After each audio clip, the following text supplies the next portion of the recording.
IT की smart class में आप सबका स्वागत है। और आज से हम स्टार्ट करने वाले हैं एमएस एक्सेल के बारे में, माइक्रोसॉफ्ट एक्सेल के बारे में। एमएस ऑफिस की 3 चीजें जो हमें पढ़नी होती हैं स्टार्टिंग में, वो है 3 चीजें: वर्ड, एक्सेल, पावर पॉइंट।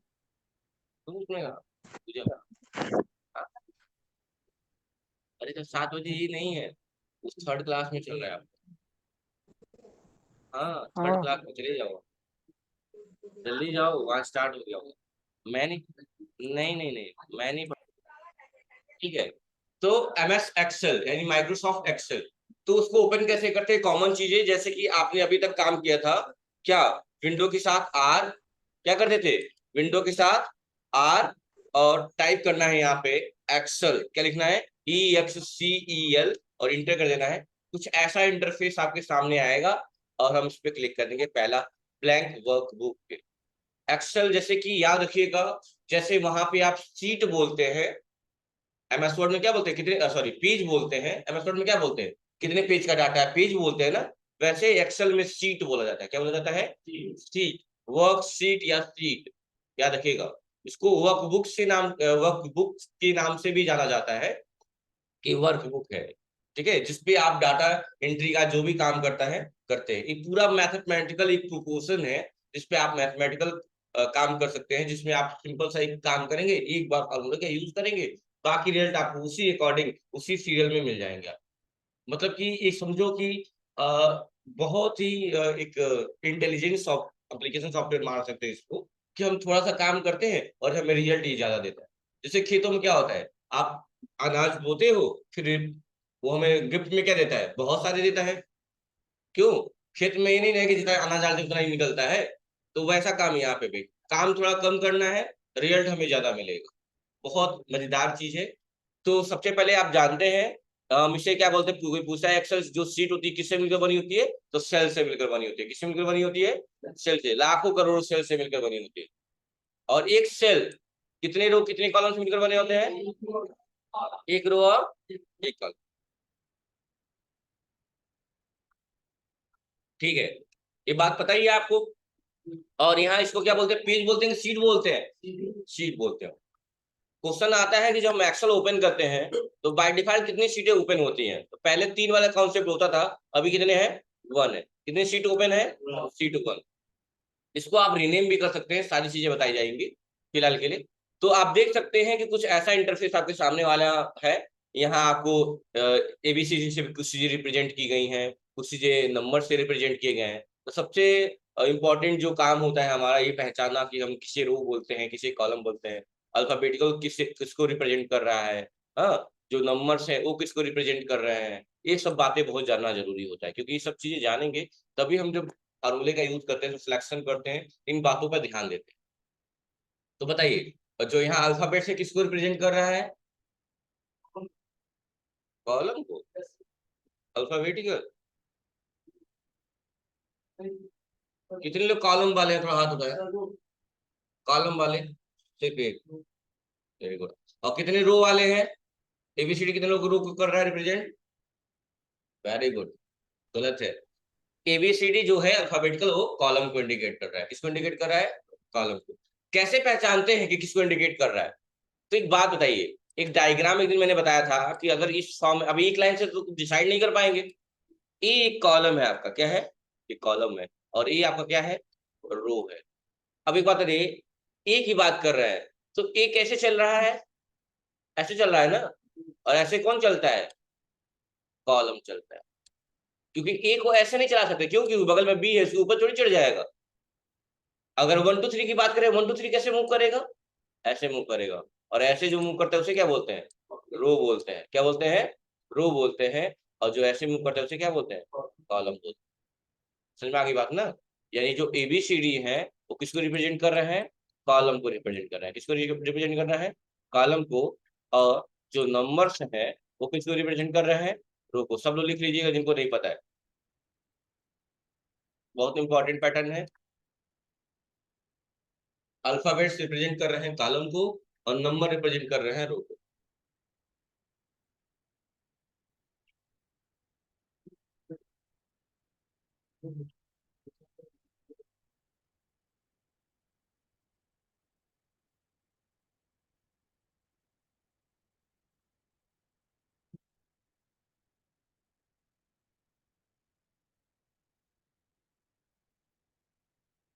हो गया क्या? चलिए, तो इसमें भी अब थोड़ी सी और बातें कर लेते हैं इसमें। इसकी क्या बात है, वही नॉर्मल जो पहले पढ़े थे। इस सबसे ऊपर कौन सा बार होता है? तो आपका होता है टाइटल बार। इस वाले एरिया को बोलते हैं टाइटल बार। इस वाले एरिया को बोलते हैं क्विक एक्सेस टूल बार। और ये आपका पूरा मेनू बार है, जिसे मेनू बार को और क्या बोलते हैं? रिबन के नाम से भी जानते हैं, याद आ रहा है ना? मेनू बार को और क्या बोलते हैं? रिबन भी बोलते हैं और मेनू बार भी बोलते हैं। मेनू बार किस लिए बोला जाता है? क्योंकि इसमें ऑप्शन है, इसीलिए इसको मेनू बार बोला जाता है। मेनू का आपने यूज रेस्टोरेंट वगैरह में ज्यादातर किया होगा कि लाइए मेनू लाइए कि आपके वहाँ क्या है। तो मेनू का मतलब ऐसा नहीं हो कि केवल खाने से जो रिलेटेड उसको मेनू बोलेंगे, नहीं, मेनू का मतलब होता है ऑप्शन आपके सामने रख दिए। ठीक है, तो मेनू बार। ठीक है। और उसके बाद देखिएगा ध्यान से, ये जो आपके हैं, ये है आपका नेम बॉक्स। क्या बोला जाता है? Name box. जो बता रहा है कि हमारे सेल का लोकेशन कहाँ है। सेल का लोकेशन कहाँ है? अब क्लिक करिए, देखिएगा ये A1 पे। कहाँ है? A1 पे। A1 का मतलब जो रिप्रेजेंट कर रहा है कि ए कॉलम और फर्स्ट रो में है। पूछा भी जाता है कि पहले एक्सेल के पहले सेल का नाम क्या है, तो पहले सेल का क्या नाम है? तो पहला कॉलम का नाम क्या है? 1। पहले रो का नाम क्या है? 1। तो हो गया ना मिलके कि पहले सेल का नाम क्या है? A1। आप खुद जान सकते हैं, खुद पता लगा सकते हैं कि पहला कॉलम कौन। भाई सेल किससे मिलकर बना है? रो और कॉलम से, तो पहला रो कौन सा होगा? 1। पहला कॉलम कौन सा होगा? ए। तो A1 तो लिखा होगा, क्या गलत क्या है तो वही। तो बस यही दिमाग लगाना है। तो क्वेश्चन आता है कि एक्सेल की जो पहली सेल होती है उसका नाम क्या होता है? तो नाम होता है A1। लिखिए तो, फर्स्ट सेल का नाम होता है एक्सेल में A1।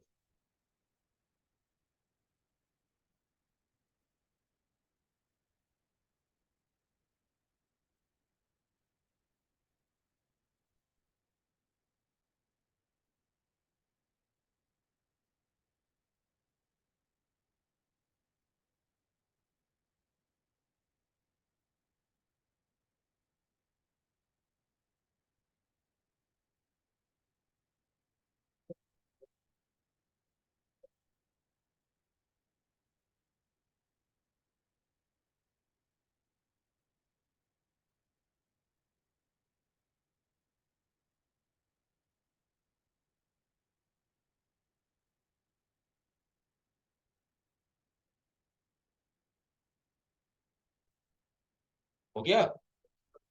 चलिए, और लिखिएगा। देखिए यहाँ पे, ये क्या होता है? आपका नेम बॉक्स होता है। क्या होता है? Name box. मतलब हमारा लोकेशन कहाँ है वो कौन बताता है? नेम बॉक्स बताता है। हमने किस सेल को सिलेक्ट किया, जैसे कि मान लीजिए यहाँ से ये कौन सा कॉलम चल रहा है? D column. अगर हम यहाँ पे हैं तो सेल का नाम क्या दिखाएगा? D4 दिखाएगा। जहां डी किसको रिप्रेजेंट करेगा? कॉलम को। और 4 किसको रिप्रेजेंट करेगा? समझ में आ रही बात ना? ये दिमाग में रखिएगा, ये बहुत मैटर करता है ये सारी चीजें। डी किसको रिप्रेजेंट करेगा? अगर मान लो कोई कहता है कि हमें, थोड़ा सा मैं मिटा दे रहा हूँ। अगर कोई कहता है कि यहाँ से लेके हमें यहाँ तक सिलेक्ट करना है, तो सबसे पहले अगर यहाँ से यहाँ तक सिलेक्ट करना है, तो सबसे पहले लोग पूछेंगे पहले सेल और आखिरी सेल जहां तक सिलेक्ट करना है उसका क्या नाम है। तो पहले सेल का नाम क्या है? A1। और आखिरी सेल जहां तक सिलेक्ट करना है उसका क्या नाम है? D और 10। यानी कि कॉलम लगा के, यहाँ कॉलम का यूज किया जाता है जब भी एक साथ बहुत सारे सेल सिलेक्ट करेंगे तो ऑटोमेटिक कॉलम लग जाता है। और D10। समझ में आ गई बात ना? ये दिमाग में रखिएगा, ऐसा होता है। अब जरूरी है कि ये बन, मान लो हमको यहाँ से कोई कह दे रहा है ई से लेके यहाँ से लेके और यहाँ तक करना है। अब बताओ पहले सेल का नाम क्या होगा? क्या होगा? E1 होगा। जहां से सिलेक्ट कर, सिलेक्शन के मुताबिक क्वेश्चन जब पूछा जाएगा कि एक्सेल सीट के पहले सेल का नाम क्या है, तो ऑब्वियसली A1, नो डाउट। लेकिन अगर आपको दिखाया जा रहा है कि यहाँ से यहाँ तक सिलेक्ट करना है, तो उस मुताबिक ध्यान देंगे कि कहाँ से कहा जा रहा है। नहीं कि यहाँ से भी कर रहा तो नहीं A1 नहीं, जहां से कहा जा रहा है वहां पे वो सेल पहला सेल बनेगा। समझ रही बात ना? दिमाग में ये बात रखनी है। क्यों रखनी है? क्योंकि जब बॉर्डर लगाएंगे इन बातों का बहुत ध्यान देना हो। ठीक है। उसके बाद से देखिए, नेम बॉक्स के जस्ट बगल में जो एफ करके लिखा है, इसे हम बोलते हैं फार्मूला बार। क्या बोलते हैं? फार्मूला बार। या फार्मूला बॉक्स लोग यूज करते हैं, जैसा भी बोले, बार या बॉक्स जो भी लिख ले आप, ठीक है। जो आपको क्या बताएगा कि किसी भी पार्टिकुलर सेल में जिसको आपने सेलेक्ट किया हुआ है उसमें किसी फार्मूले का यूज हुआ है, तो वो बातें आपको पता चल जाएगी। जैसे मान लो हम इस सेल में हम सम का फार्मूला लगाए तो ये बता देगा कि इसमें फार्मूला यूज किया गया। अगर कुछ नहीं यूज किया गया है तो दो मैट्रिक्स सेल में लिखा रहेगा, वही यहाँ लिख देगा। ध्यान से सुनिएगा मेरी बात को। अगर इस सेल में फार्मूला लगा हुआ है तो यहाँ फार्मूला बताएगा। अगर फार्मूला नहीं है, मैंने बस लिखा है GIT, तो यहाँ क्या बताएगा, GIT। मतलब जो भी सेल में यूज किए होंगे वही चीज वहां होता है। तो दिमाग में रखिएगा, टाइटल बार, मेनू बार जिसे रिबन भी बोलते हैं, नेम बॉक्स और फार्मूला बार। फार्मूला बार क्या करता है कि किस सेल में किस फार्मूला का यूज किया है आप पता लगा। और उसके जस्ट नीचे आपका क्या है, स्टेटस बार। आप जानते ही हैं, इसमें बताता है पेज की संख्या, जो भी सीट की संख्या। कौन सा सीट ओपन है, सीट 1 ओपन, ठीक है। उसके बाद आप जानते ही हैं, उसके जस्ट नीचे ये नहीं है स्टेटस बार, स्टेटस बार ये है आपका, पता है ना, इसमें क्या बताता है, पेज की जूमिंग साइज बताता है। यानी कि इसको स्टेटस बार समझ लीजिएगा, जो पेज के बारे में बताया इसकी जूमिंग। तो जब हम MS वर्ड पढ़ रहे थे, वहां पेज की मिनिमम साइज 10 थी, 10%, और डिफॉल्ट साइज 100% थी। चेक किया था आपने? हाँ। और मैक्सिमम साइज 500% थी। लेकिन ये वर्ड का था, एक्सेल में मिनिमम कितना होता है, 10%। डिफॉल्ट कितना होता है, 100%। देखो अभी दिख रहा है 100%। और मैक्सिमम कितना होता है, कितना होता है वो, 800। ठीक है, 400। चेक कर लेते हैं सही है या गलत है। चलिए, इसको मैं बढ़ा के यहाँ कर दिया, देखिए। अब आप चेक कर सकते हैं, मैं थोड़ा जूम कर दे रहा हूँ, देख सकते हैं आप।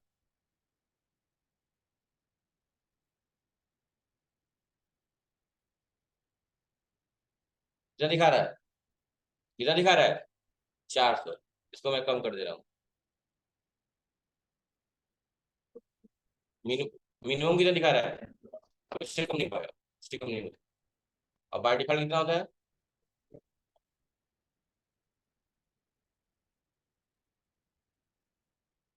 कर लेंगे ना। चलिए, और ये सेल है, तो लाखों करोड़ सेल से मिलकर हमारी सीट बनी होती है। हाँ, क्वेश्चन लोग ये भी पूछते हैं कि जो हमारी एक सीट है एक्सेल की, कितने रो और कितने कॉलम से मिलकर बनी होती है, एक रो और, अच्छा मैं सेल पूछा हूँ, एक ही चीज याद की हो गया तुम लोग। मैं सीट की बात कर रहा हूँ ना, एक ही रो एक कॉलम से मिलकर बन गया है, तो कलम अलग अलग क्यों दिया है, तुम जज्बात बदल दे रहे हो तुम।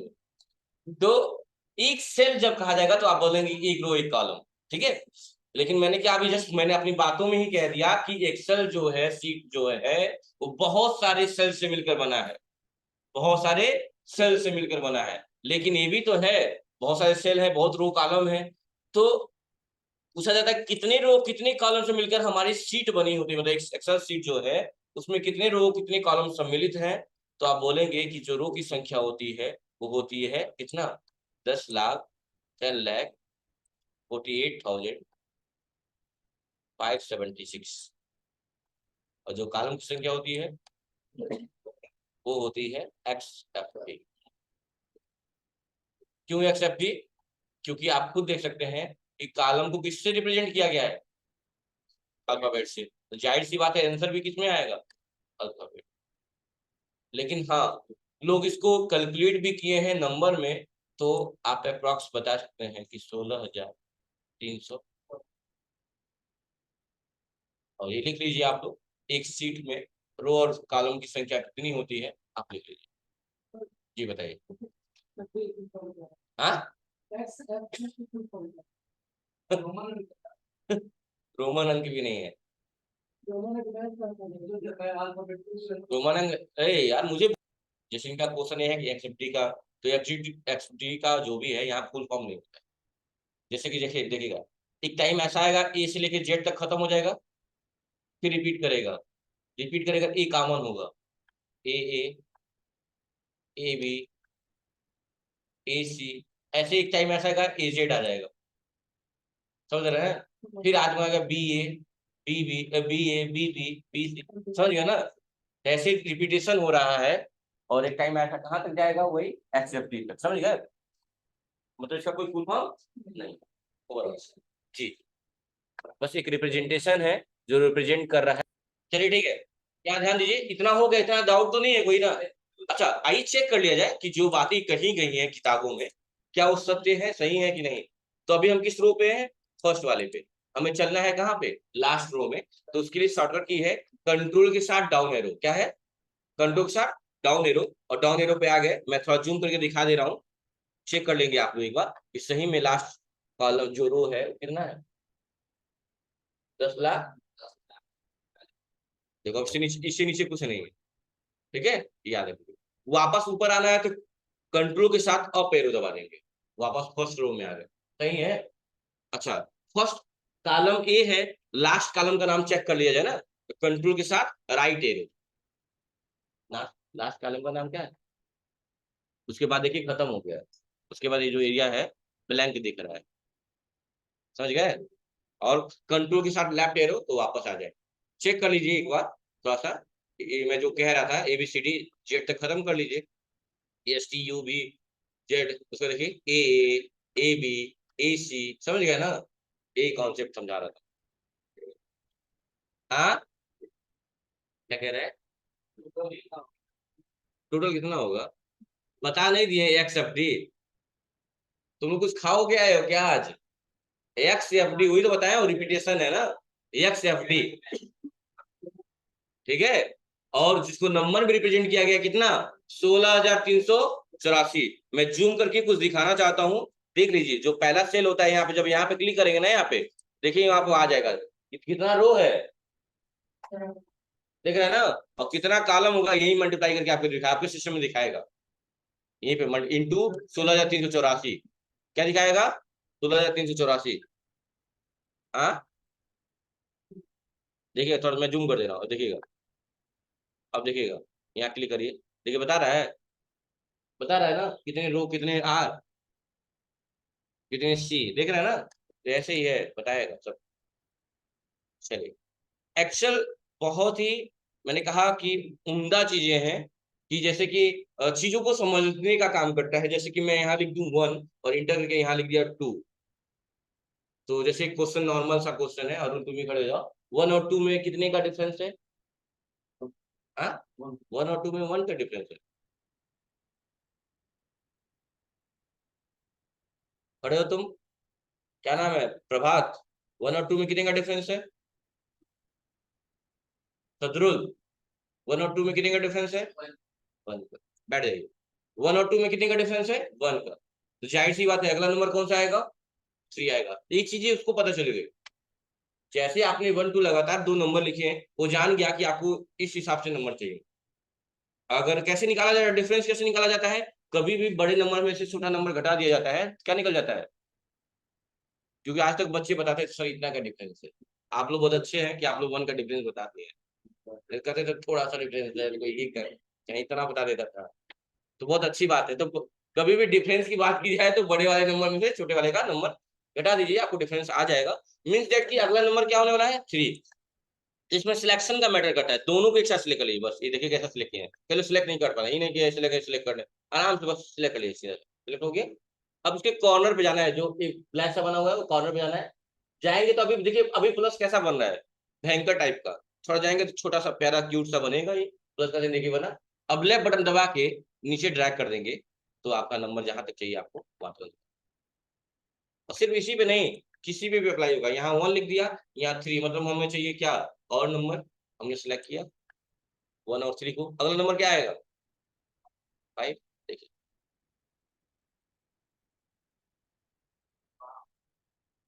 समझ में आ गया? और सिर्फ इस पे ही डेसिमल पे भी अप्लाई होगा ये, 1.5, और लिख दिया मैंने अगला 3। कितने का डिफरेंस हो गया? 1.5 का, 1.5 का, यानी अगला क्या आएगा? अच्छा,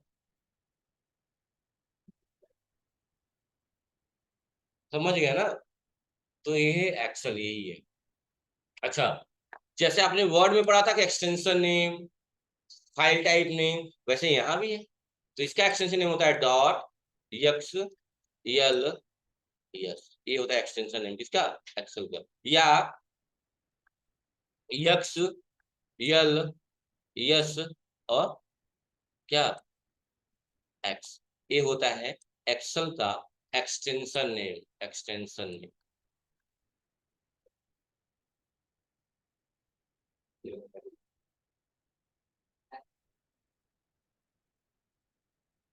ठीक है।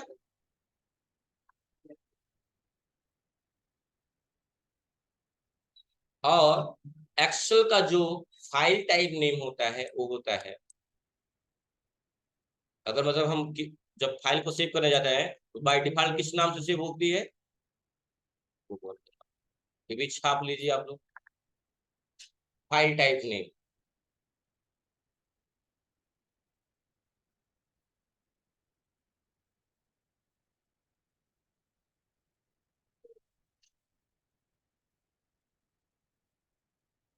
तो चूंकि आज सिर्फ इंट्रो की क्लास है, कोई टॉपिक नहीं बताने जाने वाले, तो ये सब चीजें आपकी कॉपी में मेंशन होनी चाहिए कि इसे वर्कशीट, बाइनरी शीट, वर्कबुक, इतने नामों से जाना जाता है। इसी पे डाटा एंट्री होती है। डाटा एंट्री का मतलब समझे है ना, डाटा एंट्री में लोग जॉब करते हैं, कई बार वर्क फ्रॉम होम काम करते हैं, फ्रीलांसर वगैरह पे आप लोग भी जाए या अपना जॉब है पे डाल सकते हैं आप लोग। अगर कोई जॉब आएगा जो वर्क फ्रॉम होम हो वो आपको दिया जाएगा, आप कंसीडर करेंगे। ठीक है।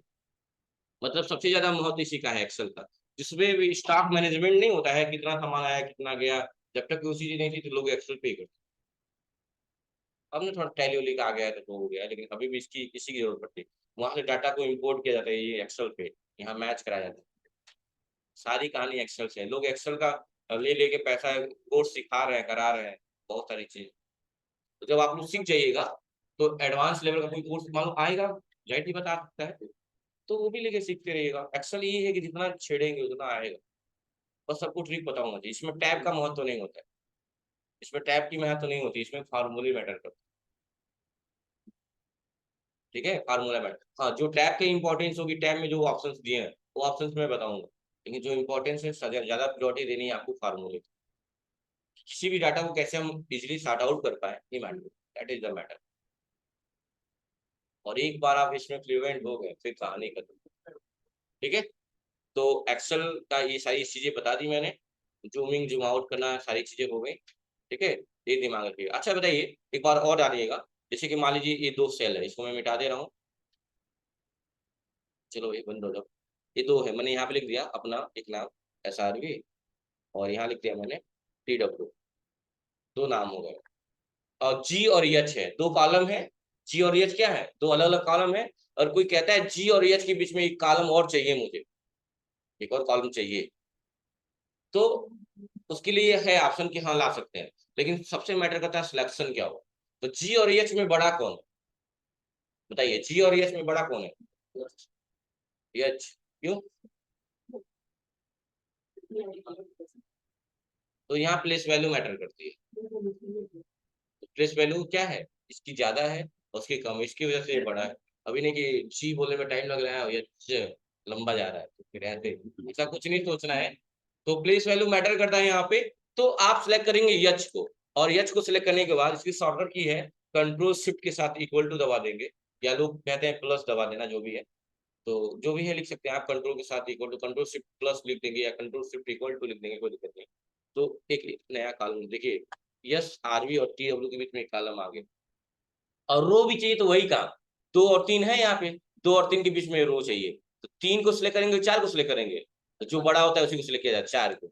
और कंट्रोल शिफ्ट इक्वल टू वही सेम चीज हुआ, देखो दोनों के लिए, मतलब जैसा सिलेक्शन रहेगा वैसी चीजें इंसर्ट हो जाएंगी। अगर कॉलम वाइज में सिलेक्शन किए तो कॉलम इंसर्ट हो जाएगा, रो वाइज में सिलेक्ट किए हैं तो रो इंसर्ट हो जाएगा। लेकिन शॉर्टकट की एक ही रहने वाला, क्या, कंट्रोल यानी CTRL plus shift plus plus. लेकिन चूंकि जिसपे प्लस और बना रहता है उसपे प्लस और इक्वल टू दोनों बना होता है, तो प्रोनाउंसिएशन लोग अलग अलग करते हैं, आप चेक कर लेंगे। तो आज की क्लास में इतना ही। थैंक यू क्लास, मिलते हैं कल से। और कल से स्टार्ट होगी हमारी पहली टॉपिक स्टूडेंट लिस्ट की। आई होप कल से आप काफी इंटरटेन करने वाले हैं क्लास में। मिलते हैं नेक्स्ट क्लास में। आराम से पंखा की हवा खा रहे हैं आप लोग, मैं गर्मी में बैठा हूँ।